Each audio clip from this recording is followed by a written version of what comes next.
নমস্কার। আজ আমরা 2026 মিথুন রাশি নিয়ে আলোচনা করব। মিস্টেরিয়াসলি গোয়িং টু সিক্রেট প্লেস। আমরা খুব গোপনভাবে, রহস্যজনকভাবে একটা গোপন স্থানে যাচ্ছি। দোদুল্যমান, দ্বিধাগ্রস্ত।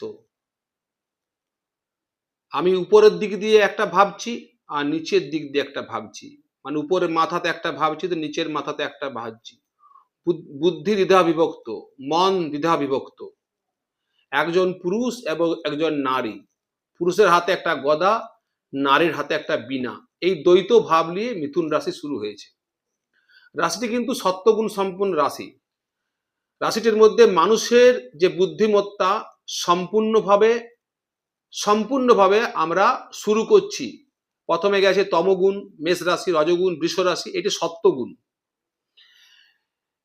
মেষ রাশির মধ্যেও একটা অন্য ধরনের পাশবিকতা, কখনো কখনো উগ্রতা, জেদ, জোর করে সমস্ত কিছু মানিয়ে নেওয়া।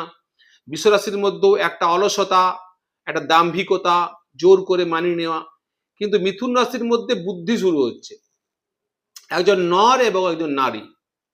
আমাদের পৌরাণিক সাহিত্য বলেছে যে যম এবং জমি দুজন ভাই বোন একত্রে আলিঙ্গন করে দাঁড়িয়ে আছে। অনেকক্ষণ আলিঙ্গন করে দাঁড়িয়ে থাকার পর তাদের মধ্যে একটা অবৈধ সম্পর্ক হয়ে যায়। অর্থাৎ মিথুন রাশির আমরা যারা আছি তারা অনেক কিছু কাজ করতে করতে শুরুটা খুব ভালো করে করি, পরবর্তীকালে আমাদের মধ্যে একটা নেগেটিভ মানসিকতার সৃষ্টি হয়। আবার ওয়েস্টার্ন বলছে যে পুরুষের হাতে গদা এবং নারীর হাতে হচ্ছে বীণা। অর্থাৎ একটা সুন্দর সঙ্গীত, মনোরঞ্জন পরিবেশ, আর এদিকে যুদ্ধ ভাব, অর্থাৎ দ্বৈত ভাব, প্রতিনিয়ত দোদুল্যমানতা, দ্বৈত ভাব। মিস্টেরিয়াসলি গোয়িং টু সিক্রেট প্লেস, খুব রহস্যজনকভাবে গোপন স্থানে যায়। কারা যায়? প্রেমিক প্রেমিকা যায়, যারা খারাপ কাজ করে তারা যায়। এই ধরনের একটা ভাবনা কিন্তু পুরো মানুষের যে চরিত্র মিথুন রাশির মধ্যে আমরা দেখতে পাবো।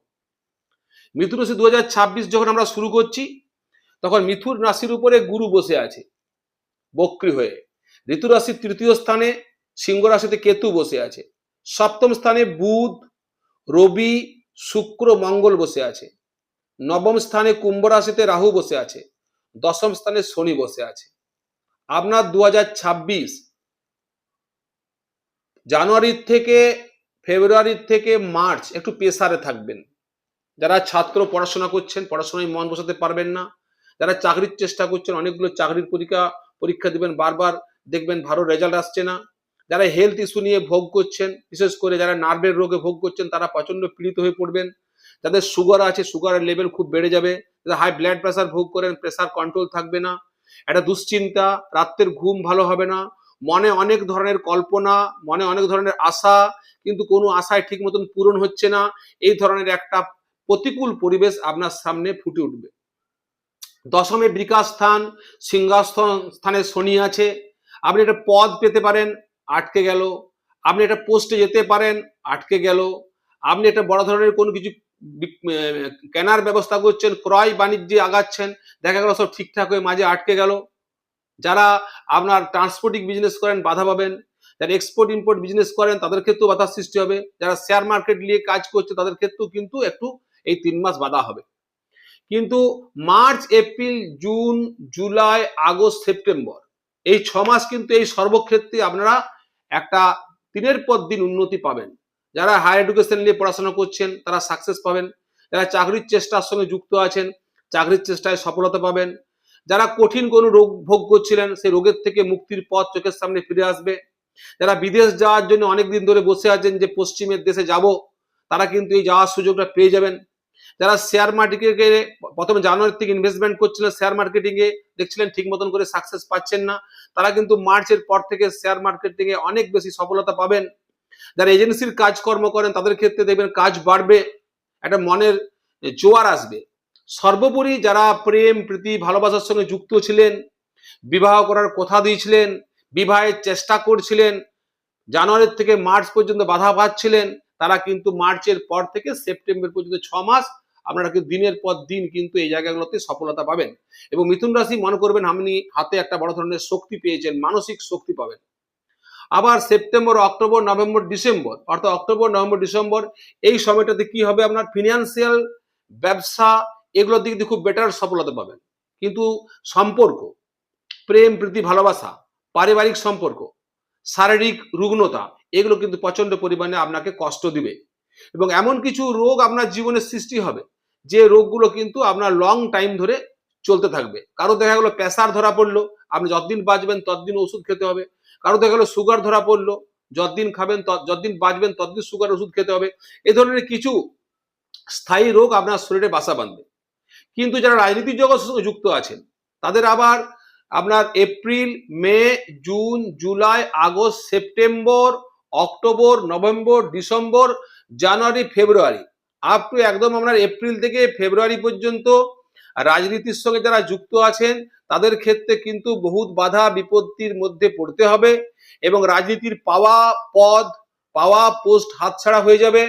যারা বড় বড় কোনো মন্ত্রিত্ব পাওয়ার চেষ্টা করছেন দেখবেন মাঝ রাস্তায় আটকে গেল, আপনার নামটা হওয়ার কথা অন্যের নাম চলে এলো। রাজনীতিক যার যত নেতৃত্ব আছেন প্রত্যেকে কিন্তু মিথুন রাশির যারা নিয়ে জন্মগ্রহণ করেছেন তারা প্রত্যেকে কিন্তু অনেক সমস্যার মধ্যে পড়বেন।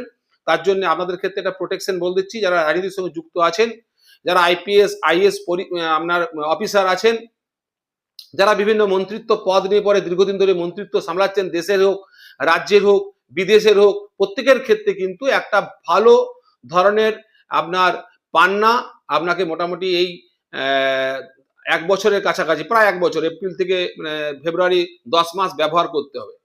আর একটা আপনি রবি, চন্দ্র, মঙ্গল এবং বুধ 4মুখী রুদ্রাক্ষ একটা মালা এই সময় ব্যবহার করলে খুব ভালো হবে।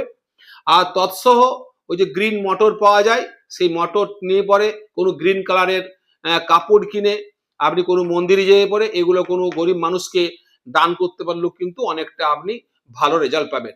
অর্থাৎ যারা মিথুন রাশিতে জন্মগ্রহণ করেছেন আপনার রাশিতে 3টা নক্ষত্র আছে, মৃগশিরা নক্ষত্র, যার দেবতা হচ্ছে চন্দ্রমা।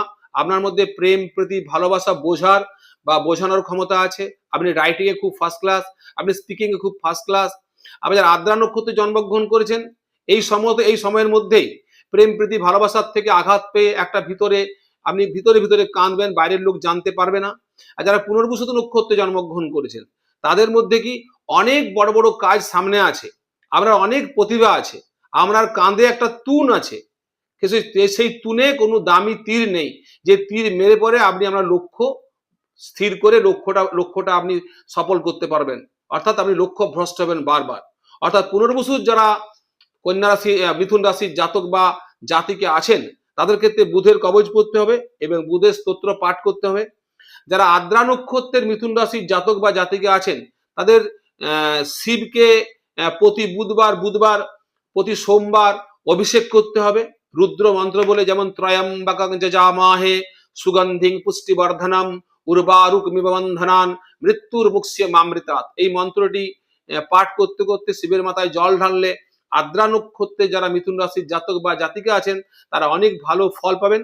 আর যারা মৃগশিরা নক্ষত্রের জাতক বা জাতিকে আছেন আপনার দেবতা হচ্ছে চন্দ্র, আপনারা প্রতি সোমবার অবশ্যই শিব পূজা করবেন এবং শিবের মাথায় কমসে কম 5টি বেলপাতা চাপাবেন এবং রক্তচন্দন মাখিয়ে, ভস্য মাখিয়ে ভগবান শিবের কাছে চন্দ্রের স্তোত্র পাওয়া যায়, চন্দ্রের কবচ পাওয়া যায় বিভিন্ন স্তোত্রমালায়, কবচমালায়, সেই চন্দ্রের স্তোত্র এবং চন্দ্রের কবচ পাঠ করলে মৃগশিরা নক্ষত্রের যারা মিথুন রাশি তারা কিন্তু দারুণ ফল পাবেন এই বছর। যদি কোনো কিছু নেগেটিভ ফল আসার সম্ভাবনাও থাকে সেগুলো কিন্তু কেটে যাবে।